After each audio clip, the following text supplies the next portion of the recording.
അപ്പോൾ നമുക്ക് ഒരു പാട്ട് കേൾക്കുന്നുണ്ട് നമ്മൾ ബാക്ക്ഗ്രൗണ്ടിൽ. ആ പാട്ട് നമ്മുടെ വേനൽത്തുമ്പികളുടെ ഒരു സീനിയർ വേനൽത്തുമ്പി ഞാൻ പരിചയപ്പെടുത്താൻ കേട്ടോ. അത് നമ്മുടെ അർജുൻ കല്യാണാണ്. അർജുൻ കല്യാണ പഴയ കാലത്തെ വേനൽത്തുമ്പി ആയിരുന്നത് കേട്ടു. 2007 ഞാൻ അത് മുതൽ 2017 വരെ ഞാൻ വേനൽത്തുമ്പിയിലുണ്ടായിരുന്നു. രഞ്ജിത്തെ പഴയ വേനൽത്തുമ്പി ഒന്ന് കണ്ടോ? വേനൽത്തുമ്പിയായ സാംസ്കാരിക മാറ്റം ഉണ്ടാവുന്ന പറയുന്നത്. അല്ല, പിന്നീട് 2007 തുടങ്ങി വേനൽത്തുമ്പി തുടങ്ങി, പിന്നെ അത് മഴപ്പാറ്റിയായി, പിന്നെ അത് വളർന്ന് വളർന്ന് പൂമ്പാറ്റിയായി, അവസാനം പിന്നെ എന്തൊക്കെയോ ആയി. ഇതാണ് അല്ലെ, വേനൽത്തുമ്പിയായി, മഴപ്പാറ്റയായി, ചിത്രശലഭമായി അല്ലേ? പിന്നെ ഇങ്ങനെ പാറിപ്പാറി നടക്കുക. മലയുടെ മലയിൽ നിന്നും ഒരമ്മ വിളിക്കുന്നു, മഞ്ഞണി മലയുടെ നെറുകയിൽ നിന്നും ഒരമ്മ വിളിക്കുന്നു, മണിച്ചിലമ്പൊലി പോലെ ഇതെങ്ങും മാറ്റൊലിക്കൊള്ളുന്നു, മാറ്റൊലിക്കൊള്ളുന്നു. ഇവിടുത്തെ വെക്കേഷൻ കാലം എത്ര സുന്ദരമാണ്. ചില മനുഷ്യർക്ക് ഈ മൊബൈൽ ഫോൺ നോക്കാതെ വീടിനുള്ളിൽ അടഞ്ഞിരിക്കാതെ ഇവർക്ക് ഒരുപാട് പരിപാടികളുണ്ട് കേട്ടോ. ഇങ്ങനെ പാട്ട് പാടിക്കൊണ്ടേയിരിക്കുക, ഡാൻസ് ചെയ്തുകൊണ്ടിരിക്കുക, നാടകം അഭിനയിച്ചുകൊണ്ടിരിക്കുക, കവിത എഴുത്തുണ്ടാവുക, ചിത്രം എഴുത്തുണ്ടാവുക, ഇതൊക്കെ കുട്ടികൾക്ക് കിട്ടുന്ന ഒരു അവസരമാണ് വേനൽത്തുമ്പി. അപ്പം വേനൽത്തുമ്പിയെ എന്ത് പറയുന്നു? ഈ വേനൽത്തുമ്പിയുടെ പേരെന്താ? വേനൽത്തുമ്പി നല്ല, എന്റെ പേര് ശിവതാര. അതെ, പേരൊക്കെ മറന്നുപോയി. വേനൽത്തുമ്പിയുടെ ആവേശത്തിലായി. ബാലസംഘം വേനൽത്തുമ്പികൾ തൃക്കരിപ്പൂർ ഏരിയ പരിശീലന ക്യാമ്പാണ്.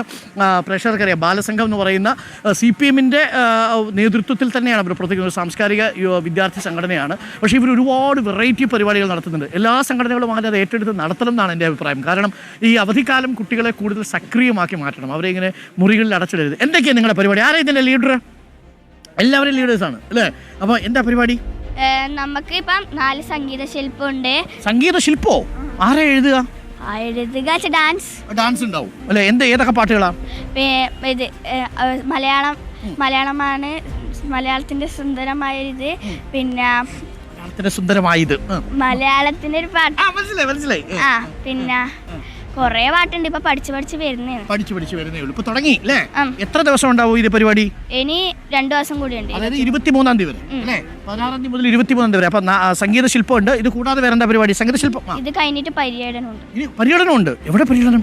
അത് കുറെ സ്ഥലങ്ങളിലായിട്ട്, പല ഏരിയകളിൽ പോകും, പല സ്ഥലങ്ങളിൽ പോകും. ഉദാഹരണത്തിന് Trikaripur town, Trikaripur north village, അങ്ങനെ ഈ പുഴയുടെ തീരത്തൊക്കെ പോവോ?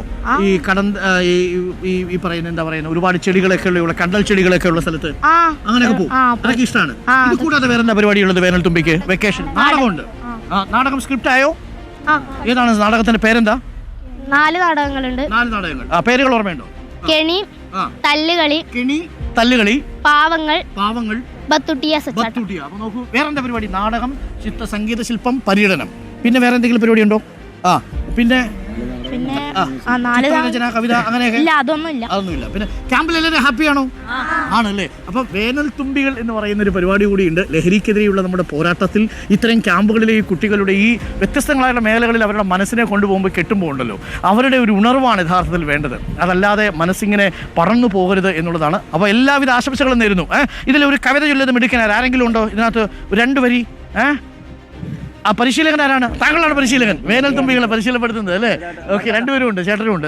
അപ്പം നമുക്കൊരു കവിതയോട് കൂടി അവസാനിപ്പിക്കാൻ തോന്നുന്നു. കവിതകളൊക്കെ ചൊല്ലി ഇവരുടെ ഒരു പാട്ടുണ്ട്. ആ പാട്ടിൽ നമ്മൾ ഇന്നത്തെ പരിപാടി അവസാനിപ്പിക്കും. ഇത് സുജയ പാർവതിക്ക് നമ്മൾ ഡെഡിക്കേറ്റ് ചെയ്യുന്നു. നമ്മളടുത്ത ബ്രേക്കിംഗ് അവേഴ്സുമായി സുജയ പാർവതി നമുക്കൊപ്പം ചേരും. അപ്പോൾ പ്രിയപ്പെട്ട പ്രേക്ഷകരെ, ദെൻ മറ്റൊരു പ്രധാനപ്പെട്ട കാര്യം കൂടി, in addition to CM inauguration മറ്റു ചില പരിപാടികൾ കൂടി വരുന്നുണ്ട് അല്ലേ? ആ പരിപാടികൾ കൂടി വരുന്നുണ്ട്. ഞാൻ അതിലേക്ക് വരാം. അതിനു മുമ്പ് നമുക്ക് ഒരു പാട്ട് നമുക്ക് കേട്ടിട്ട് വരാം അല്ലേ? വേനൽത്തുമ്പികളുടെ പാട്ടോടുകൂടി നമ്മുടെ ഇന്നത്തെ പരിപാടി അവസാനിക്കും. അപ്പോൾ നമുക്ക് മുദ്രാവാക്യം ഒന്ന് വിളിച്ചാലോ? ലഹരിയും വേണ്ട, ലഹളയും വേണ്ട. റെഡി? ഓക്കെ, ഉറക്കെ പറയണം കേട്ടോ. ലഹരിയും വേണ്ട, ലഹളയും വേണ്ട. കുറച്ചുകൂടി ശക്തിയായിട്ട്. സോ നോക്കൂ, അപ്പോൾ വേനൽത്തുമ്പികളുടെ സുഹൃത്തുക്കൾ കൂടി, നമ്മൾ കുഞ്ഞു സുഹൃത്തുക്കളുടെ പാട്ടോടുകൂടി ഇന്നത്തെ വാർത്താ പ്രഭാതയാത്ര കാസർഗോഡ് നിന്നും തൽക്കാലത്തേക്ക് ഇവിടെ പറയും. തിരിച്ചു വീണ്ടും വരും. നമുക്ക് ഈ നാട് മറക്കാൻ കഴിയില്ല. അത്ര സ്നേഹമുള്ള കുറേ മനുഷ്യരാണ്. സപ്തഭാഷാ സംഗമ ഭൂമിയാണ്.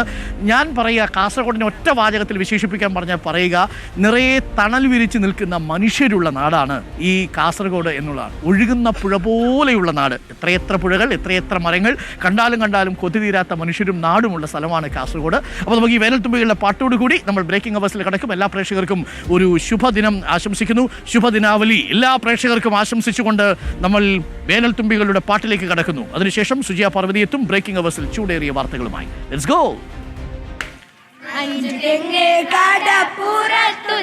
നേരം പ്രഭക്കുട്ടൻ അമ്പുകൊണ്ട് നെയ്തു മണ്ണിൽ സുശീല പെണ്ണ് അമ്പുകൊണ്ട് കടപ്പുറത്തുച്ച നേരം പ്രഭക്കുട്ടൻ അമ്പുകൊണ്ട് നെയ്തു മണ്ണിൽ സുശീല പെണ്ണ്.